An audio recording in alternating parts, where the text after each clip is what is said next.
We good? All right, we'll call to order Safety and Public Works, City of Brainerd. It is 6:45 p.m., October 16th, 2023, in council chambers. We have 9 items tonight on the agenda. First item is street closure application for the Turkey Trot 5K. And this is Public Works Director Jesse Dean. Go ahead. Thank you, Mr. Chair. So attached is the street closure application for the annual Turkey Trot 5K to take place on the morning of Thanksgiving, November 23rd. They're requesting the closure of right from 10th to 13th Street, with the run beginning and ending at the Armory. Staff is recommending, under the conditions, that they request traffic control 1 week prior, submit a certificate of insurance to City Hall, and remove any signs or banners after the event is over. Excellent. Any questions on that one, Mr. Chesak? No, Mr. O'Day. All right, we have a motion, I'll make a motion to approve that turkey trot. and in the absence of a third, I will second. Hey. Any more discussion?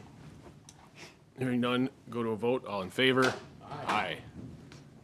Motion passes. Come on in, Tiffany.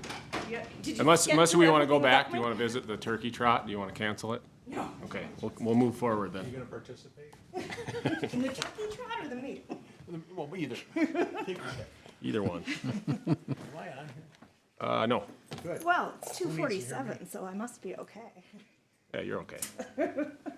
One item in. All right. So second item is a final pay request for improvement 19-2 Cuna Lakes State Trail West segment. And again, this is Public Works Director Jesse Dean. Go ahead.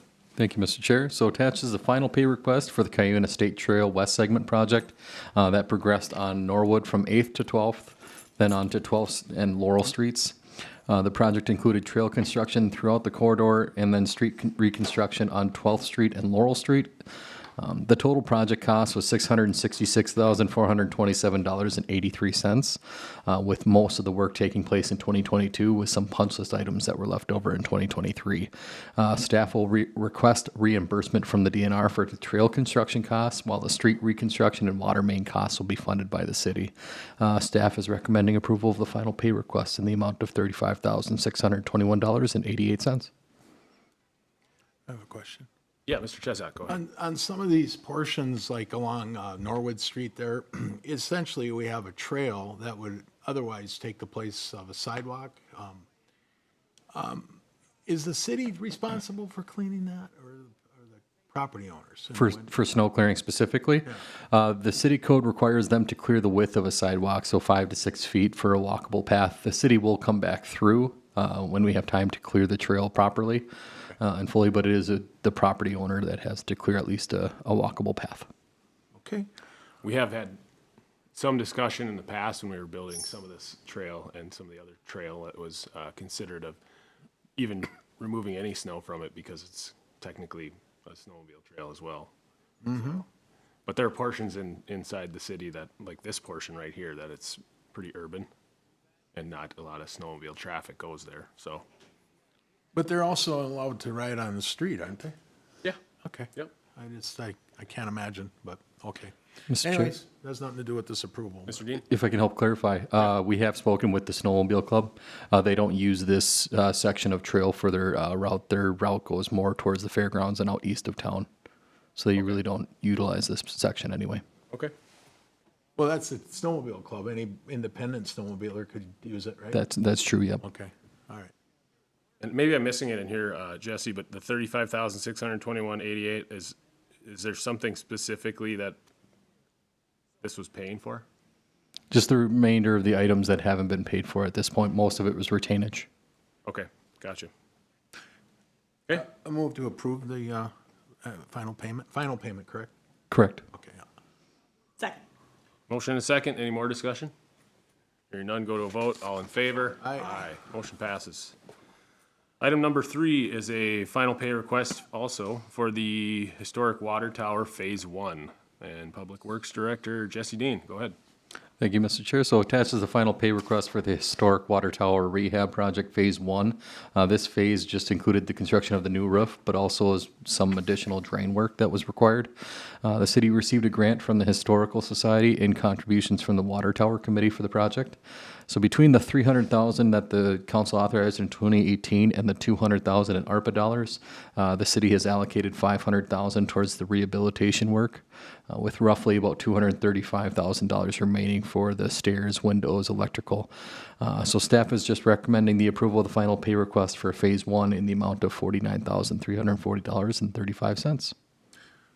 Mr. Chair. Okay. Yeah, Mr. Chesak. On this total project with the renovation, if you will, on the water tower, what do we plan on regarding ongoing maintenance? Any costs associated with that anybody's kind of identified? Because we're putting a lot of money into this puppy, and it's an old structure, and everything you do has to be maintained in order to get the longest life out of it. So are there plans that you know of related to ongoing maintenance costs? So the ongoing maintenance for that is just mostly going to be the rubberized roof.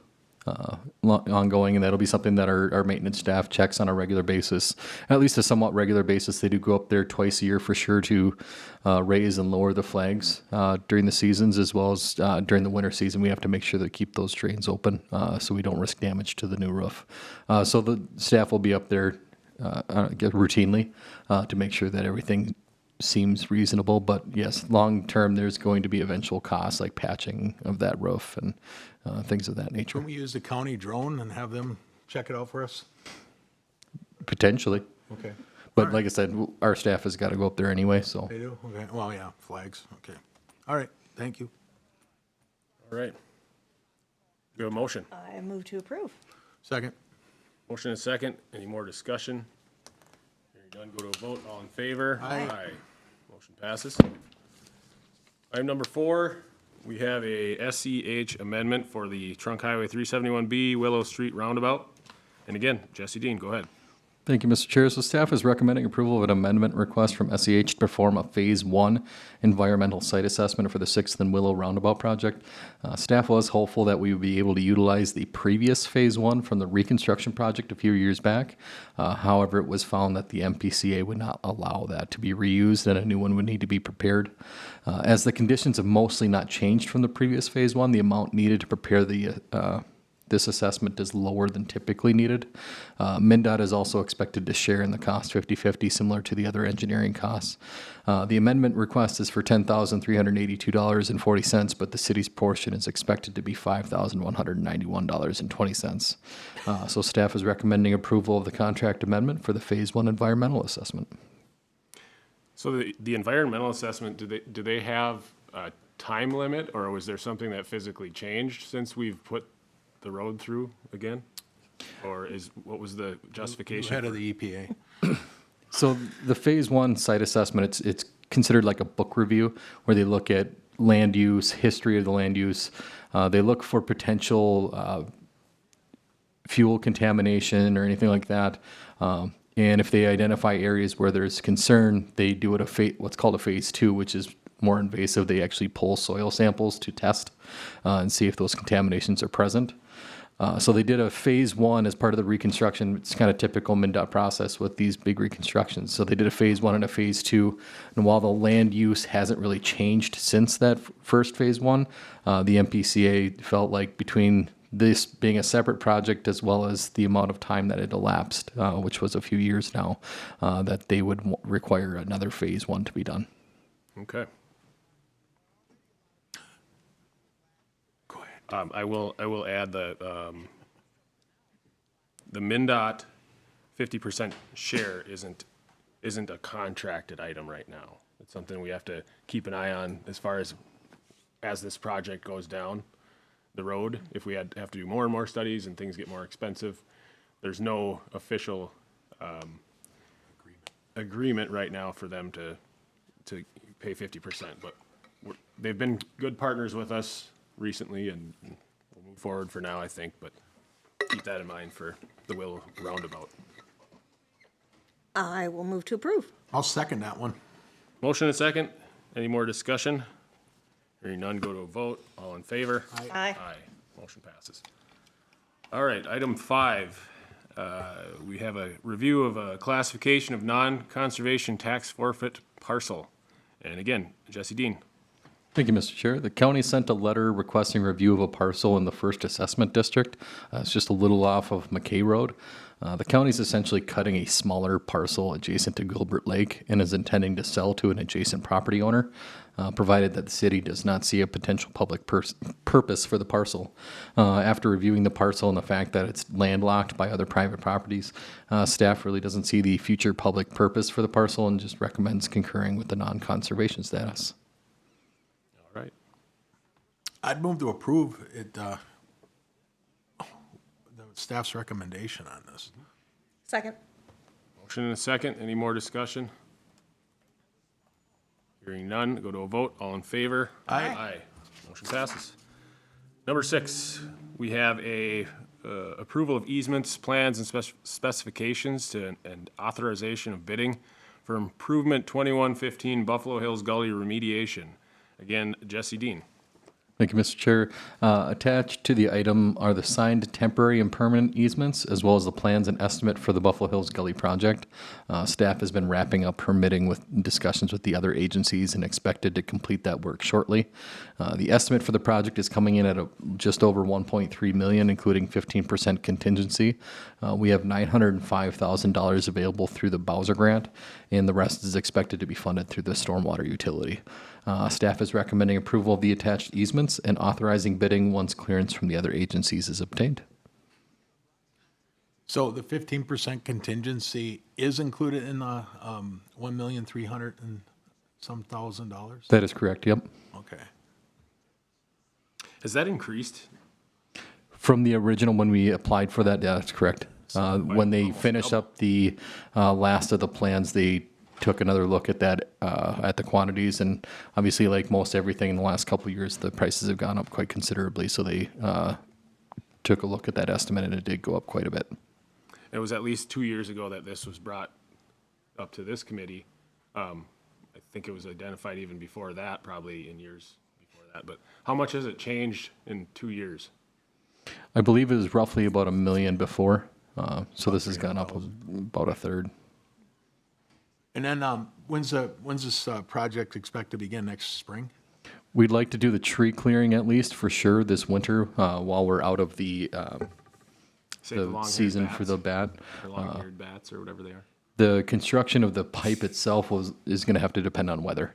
If we can get conditions that are favorable to make the construction work, we'd like to try and get it done in the winter time before the spring thaw. But if not, we'll have to wait till spring to put the pipe in. All right. I'd make a motion to approve this. Second. We have a motion and a second to approve staff recommendation. Any more discussion? Hearing none, go to a vote. All in favor? Aye. Motion passes. Item 7, we have authorization of staff to apply for Safe Routes to School grant for Lowell Elementary School. And Mr. Dean, go ahead. Thank you, Mr. Chair. So staff's requesting authorization to apply for the Safe Routes to School grant program for pedestrian crossing enhancements adjacent to Lowell Elementary on H Street. The Safe Routes plan identified curb bump outs, flashing RRFB signage, and dynamic radar speed feedback signs in that area. Staff would potentially propose a scope of work similar to the work recently completed adjacent to the Harrison Elementary on Oak Street. However, we would need to check if a median could fit into that existing corridor. It's a similar width as Oak Street, so it's possible that it could. Something new for this solicitation that is at the maximum grant award is now $1 million compared to $500,000 as was in previous years, and no local matching funds are required for that program. So staff has also spoken with the principal of the school, and she is supportive of the project as well. Staff is requesting authorization to apply for the grant up to the maximum amount of $1 million. Mr. Chair? Yeah. Will there be parking between 4th and 3rd there on the H Street on both sides? There is currently, I can't imagine that it would change unless there was some reason, but at that point, we would bring it back to council to get some direction. And bump outs would only be going north and south, right, on the H Street? For the most part, I believe the corner by 4th Street is about where they queue for after school and before school pickup and drop off. Most likely we would not bump out that corner to impede with traffic. I thought they, well, I shouldn't say. Okay, so the bump outs, there are no, I can't remember. Is there a sidewalk on the north side of H Street across from the school going east and west there? There is not I didn't think currently. so. Okay. So the bump outs then will be going, they'll go north and south, like entering H Street at the corners on so on Third Avenue, they'd be on the east side of Third Avenue and on the west side of Fourth Avenue, correct? At the intersection? It would be on both sides of each intersection, both east and west, to allow for anybody to cross So either side. when you enter the intersection coming from, say, Mill Avenue and you're heading west, you'll have a bump out, there'll be actually 4 bump outs on each side of the street? If you're going through that whole corridor, Yeah. you would encounter 4. Okay. That's just how it's drawn in the Safe Routes plan. I mean, 4 on each side of the street. Yeah, correct. Yep. Okay, so 2 on each corner. Okay. Yep. Okay.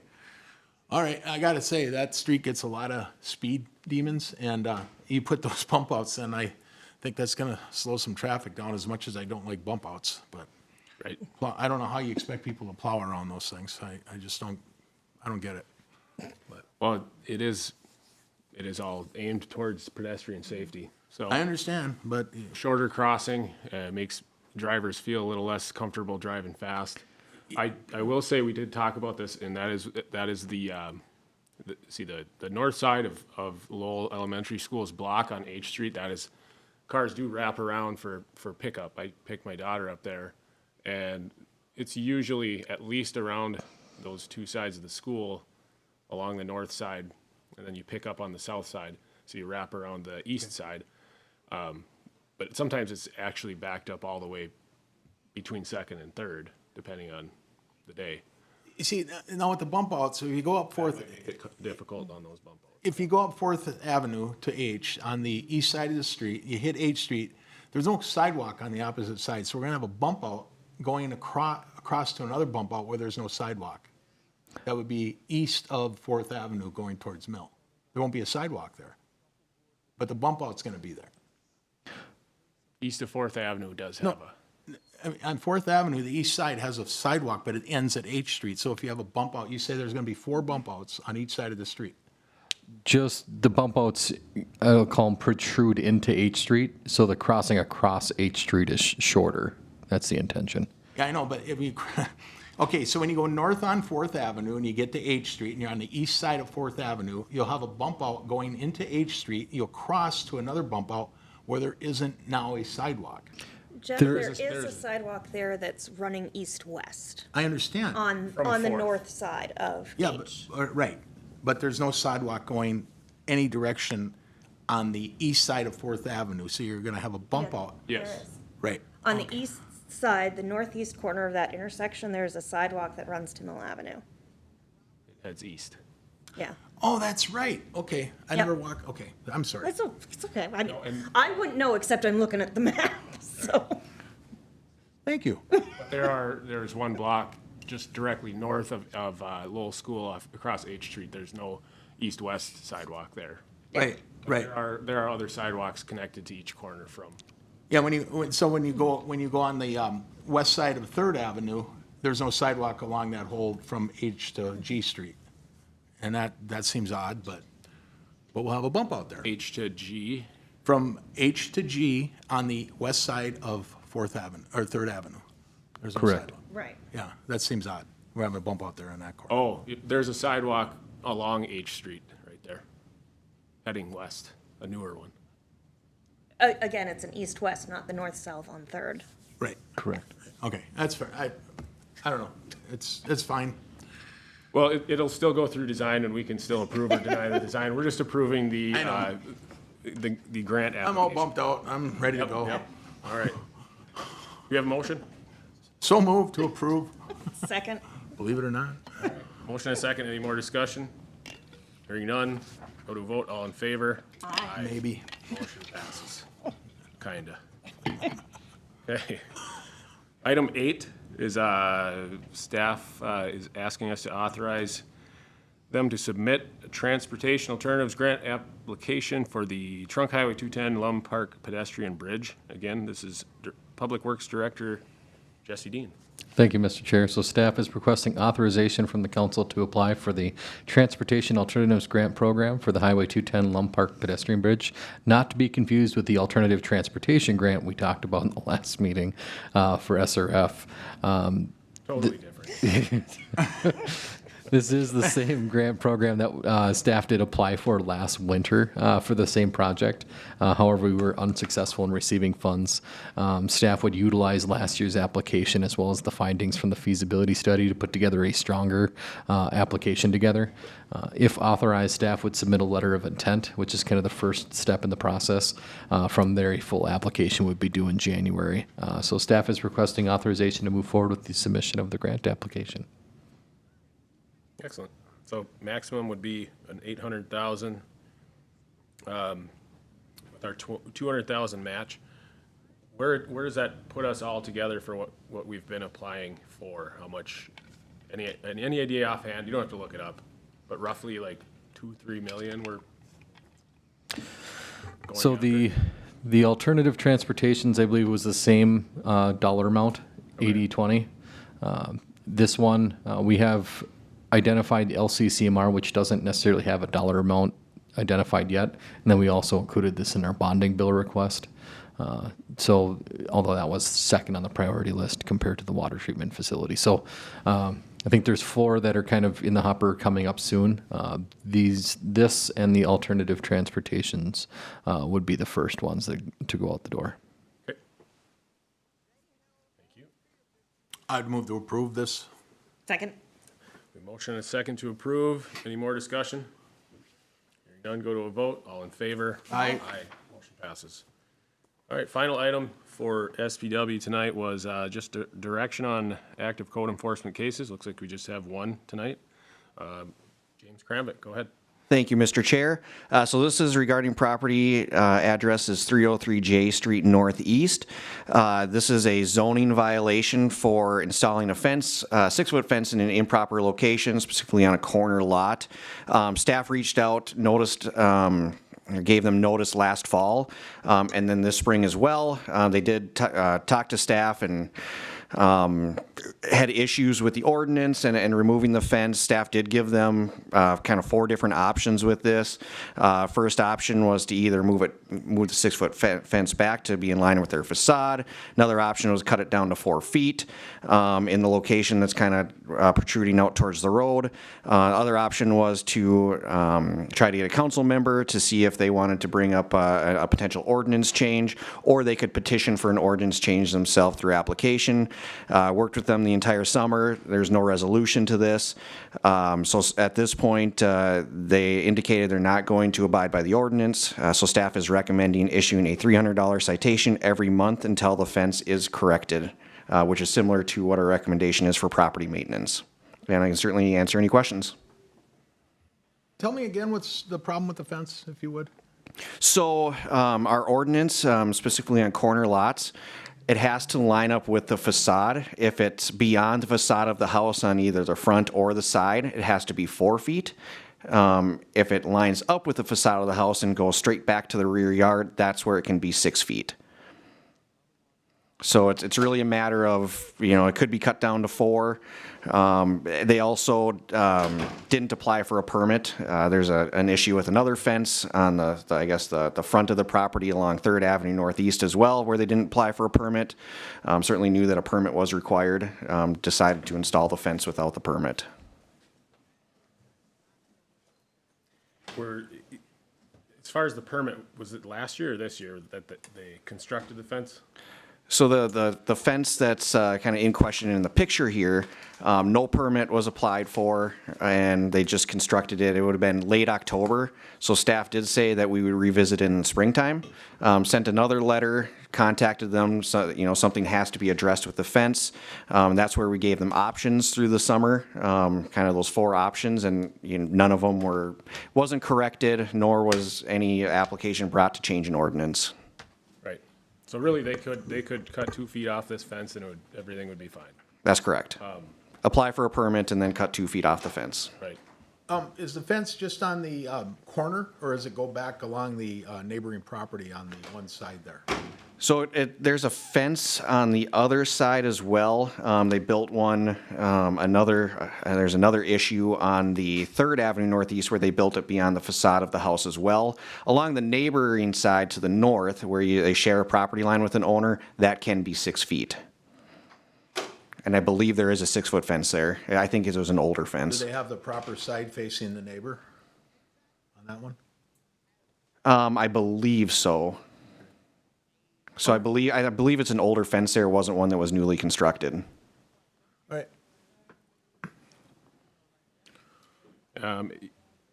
Any opposition to staff's recommendation? I would move forward with staff's recommendation. Second. Okay, motion and second to move forward staff recommendation for a $300 fine per month until this is corrected. Any more discussion? Hearing none, go to a vote. All in favor? Aye. Motion passes. We can adjourn to the council meeting. What time is it? 7:11. 3:11.